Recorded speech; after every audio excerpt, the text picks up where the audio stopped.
Hey everyone, Michael here from GameGravy.com, and with me, Anthony's right here. How's it going? We are doing another live podcast. Yes, it's our yearly edition. Yep, Memorial Day weekend podcast. Yes. That's how we roll. Where we get a chance to barbecue and eat lovely food and play podcast. Video games. Yes. And podcasts. So the video game we were playing that we are going to discuss on this week's episode is... Doom! And it's, you know, I'm having a lot of fun with it. Some people are throwing hate at it. Some people are absolutely loving it. And, you know, we've been putting a lot of time into it. And background for people that haven't played it at all, it's kind of like I guess not a reboot, but it is, like, right?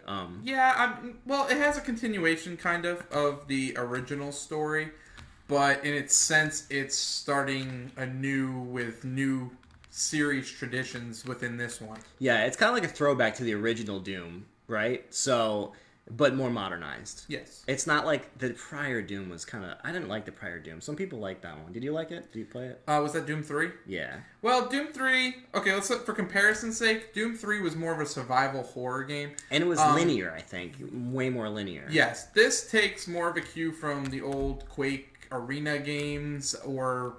You know, the original Doom. The original Doom. It's very, very fast-paced, like, Unreal games. Open level. Yes. There's open levels. There's lots of secrets.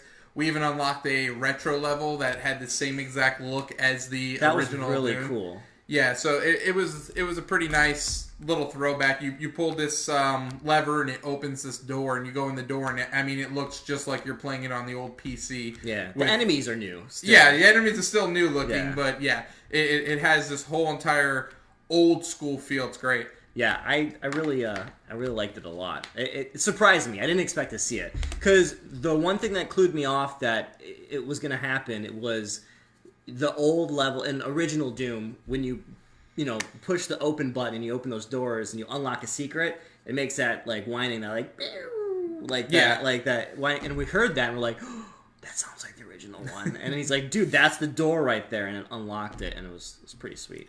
Yeah, so we've played through the first 2 or 3 levels now. 3 levels, I think. Yeah. And so you start off, you're in a corridor-ish area, but then you go on to the actual open area of Mars, and you get to explore a little bit. It's a little reminiscent of, I want to say Borderlands, but it doesn't have like the cel-shaded cartoony feel, but it has the whole radar where you turn, you can look and that you go in that direction. That's really the gist of it. I wouldn't want to turn people off that aren't into Borderlands or anything. Yeah, like that. It has like open feel like Borderlands. You have a map, you have your mile marker where you're supposed to be headed, so you can kind of center yourself, because there's multiple ways to tackle a level and to go through it. You could go through different tunnels, you can go around it, you can go through it. I mean, it's up to you, but in the end, it kind of like, you hit choke points that will guide you if you look at the diamond on your map. So, but there's different ways to get there, and there's tons of secrets to find along the way. Yeah, and there's green lights all over the place that kind of guide you, even towards the secrets. So they hint towards it. Exactly. So if there's a ledge you can climb on,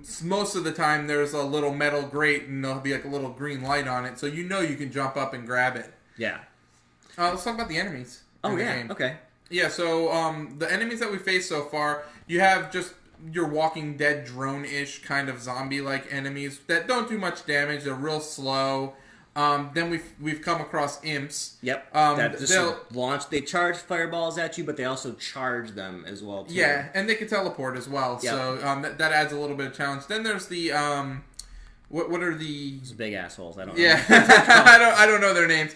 But I think they're like Marines, like the possessed Marines or something like that. Yeah, because they're shooting at you. Yeah, and they have more of a assault rifle feel to them.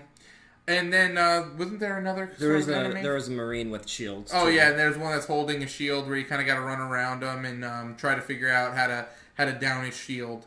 Weapons we've unlocked so far, we've gotten the pistol... We've gotten a shotgun, a heavy assault rifle, and a chainsaw. Yeah. Chainsaw's cool. It's a little disappointing that you only get 3 kills with it before you have to find more fuel for it. Yeah, that kind of threw me off a bit. Like, I have to look it up. I'm not sure if it exists, but like the old Doom where you can put in those codes and like you know, Yeah, get everything unlimited, everything God mode. That'd be fun. Yeah, But, it's disappointing to me because I mean it is OP, but but that's the part of Doom. You're running around slaughtering people with chainsaws and but I mean playing Gears guns. of War where you have the rifle with the Yeah. the chainsaw on the end of it, you get unlimited chainsaw there. So it kind of like maybe more than 3 would have been a good solution for that.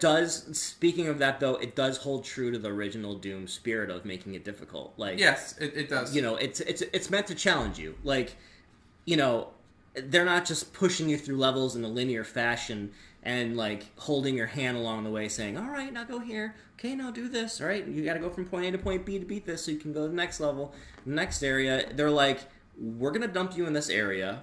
These are your objectives. These are some challenges that you can do along the way if you choose to unlock extra things. But you have to figure out where they're at and how to do it. And by the way, there's a shitload of enemies right here. Good luck. Yeah, and the challenges he was alluding to is there'll be things like find 3 secrets, kill 2 or 3 enemies at a time. Glory kills. Oh, we haven't discussed glory kills. Yeah, so sometimes health is limited. It depends on what level if you put it on easy or hard or medium.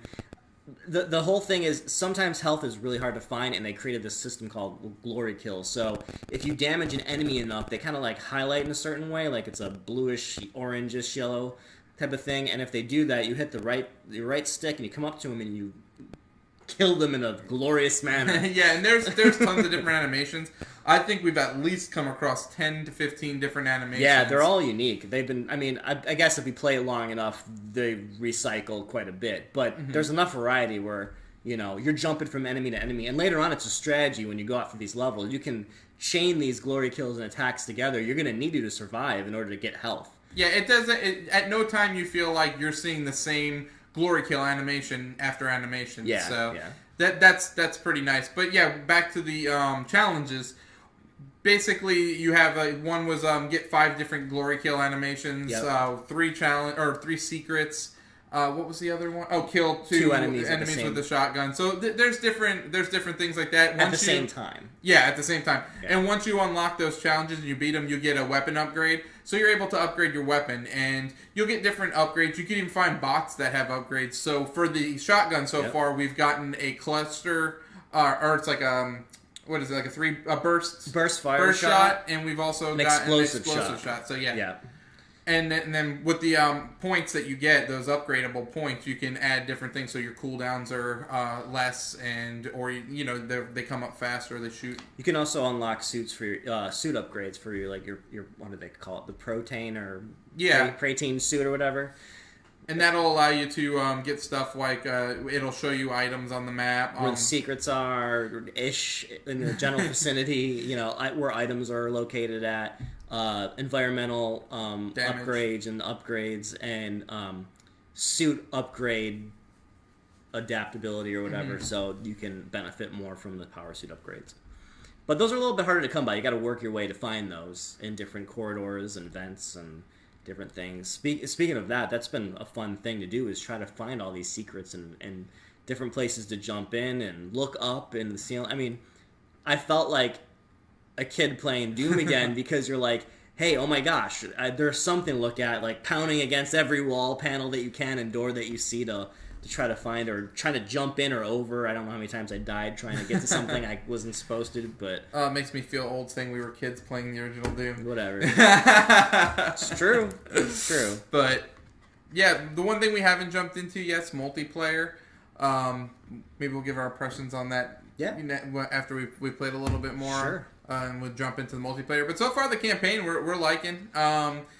Music's awesome, by the way. Oh, yeah, the music is so awesome. It's Mick Gordon is the composer who's done a bunch of different games before. He does a lot of Marvel games. He did Wolfenstein Old Blood, The New Order, Killer Instinct Season 1 and 2.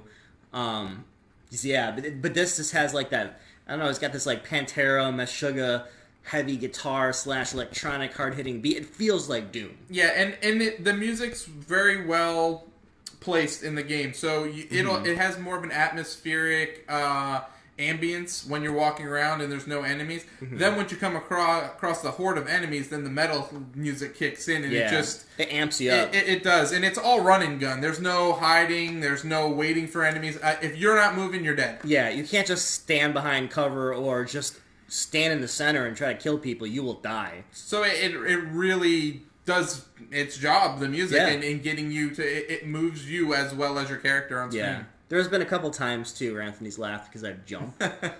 Like, where you find, like, a key card in a dead body. I miss playing games with Mike because, like, Resident Evil, those were always great for a good jump from Mike, but Yeah, that's true. I enjoy those games, but I do not enjoy playing them alone because I'll wind up screaming and jumping, and no one can enjoy that when I'm not. Was that Resident Evil 4? Yeah, that was Resident Evil. On GameCube, yeah. I love that one, too. That was great. Oh, yes, it was fun, but... I don't know. I jump a lot, and you know what? Survival horror is one of my favorite genres.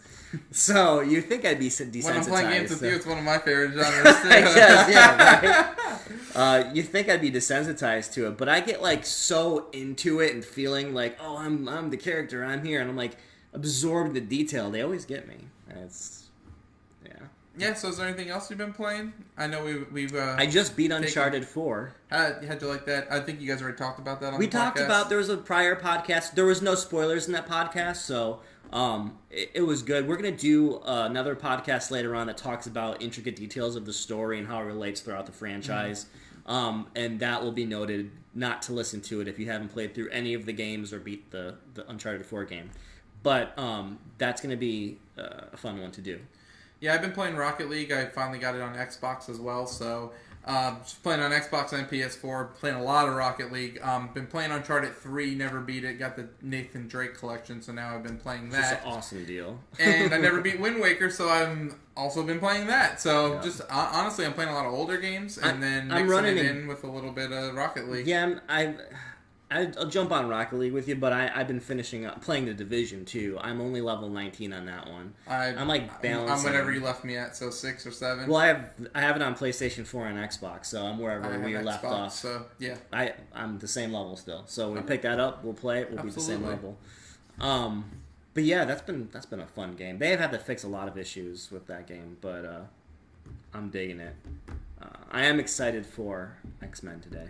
Yes, we are, after the podcast, we're going to go see the new X-Men Apocalypse movie. Yep.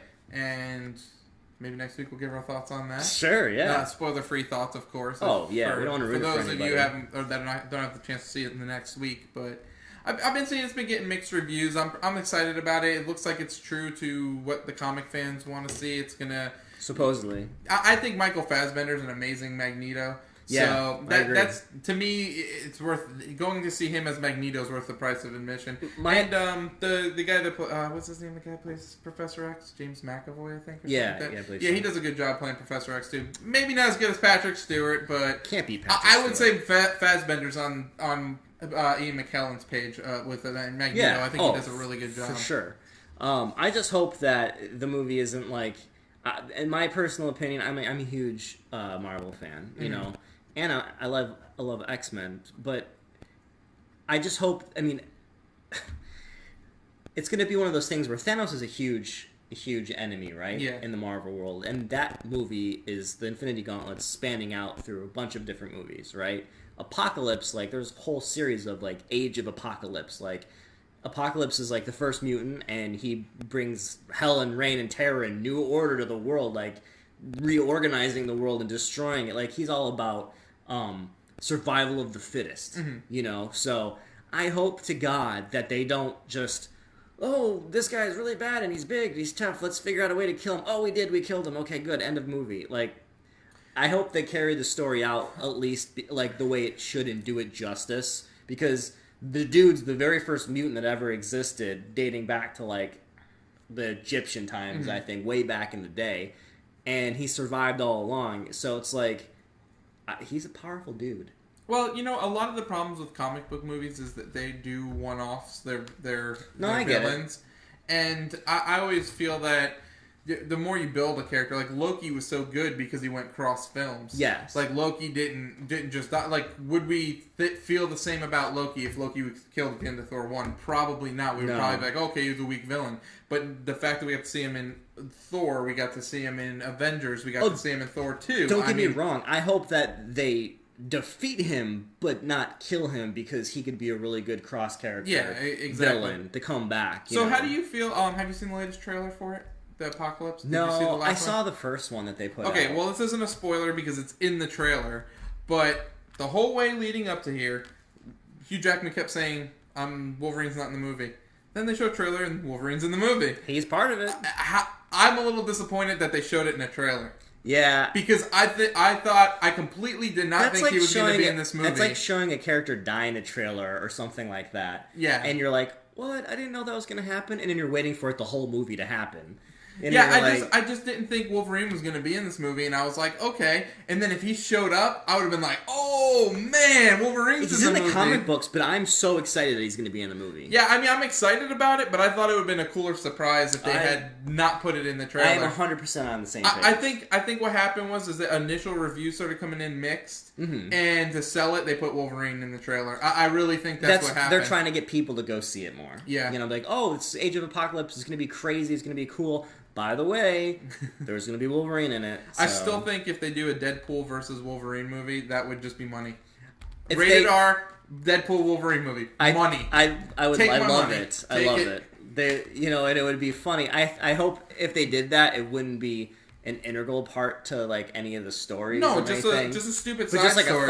a fun side story. It doesn't even have to be like a villain. It'd just be them trying to like one up themselves. Yeah. Like to me, I would watch that. I would watch an hour and a half of that or whatever. Exactly.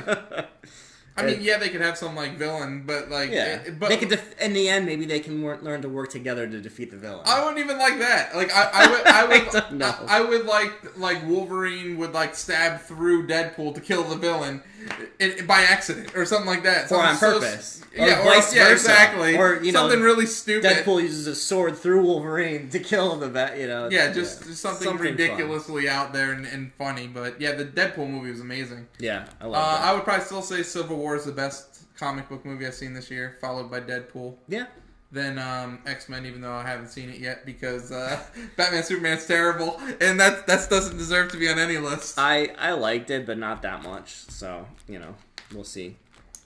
But yeah, I think that's a good point to end it on. I just want to make sure we covered all those fun topics. That's for sure. Yeah, I mean E3's coming up too, so yeah, we'll be discussing some of the information that comes out during E3. Yeah, hopefully we get some good information. I know I'm usually a Nintendo guy, but this will be the only thing showed off at at E3 from Nintendo. Yeah, there's not going to be much being shown. I think. I just hope this E3 is not disappointing. I don't want to be a negative Nancy about it, but I think if Nintendo has that much, I know I'm a Nintendo guy, so I'm an everything guy. Well, I play everything as well, but I mean, I love my Nintendo systems.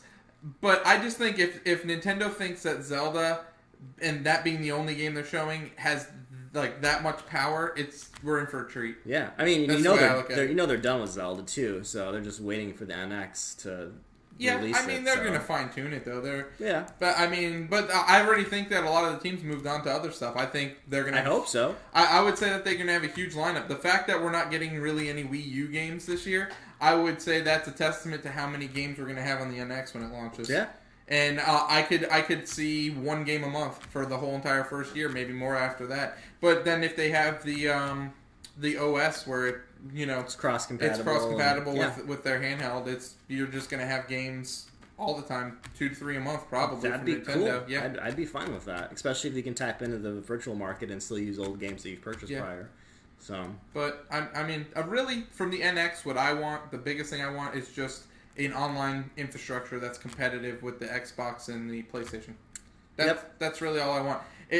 Their problem. All I have to say is we'll see. I have no clue what it's going to be. What we want and what we're actually going to get are probably two separate things. Because my biggest issue with Nintendo's online is the no voice chat, and the easiest way to fix that is just have a party chat. To add voice chat? Well, not even that. Just have a party chat. Yeah. Then I'm not talking to strangers. Strangers aren't talking to me. Yeah, it's only people on your friend list. Only on your friend list. Yeah. And that's what PlayStation does. That's what Xbox does. I don't remember the last time I used a game-based party chat. Like I'm always the Division does it. If you walk up to somebody and you have your stuff. But when we're playing, we're just in a normal party chat. No, that's true. But I'm saying if you're in like the dark zone or something and you walk by somebody, or you're in a group and you walk by, like you have to be like right next to them like this. You can talk to them, they can hear you, and vice versa. But that's it. So I mean, but it's a rare occurrence. All right, I think that'll wrap up episode 60. Yeah. All right, everyone. Thanks for watching, and tune in soon for a new one. Peace.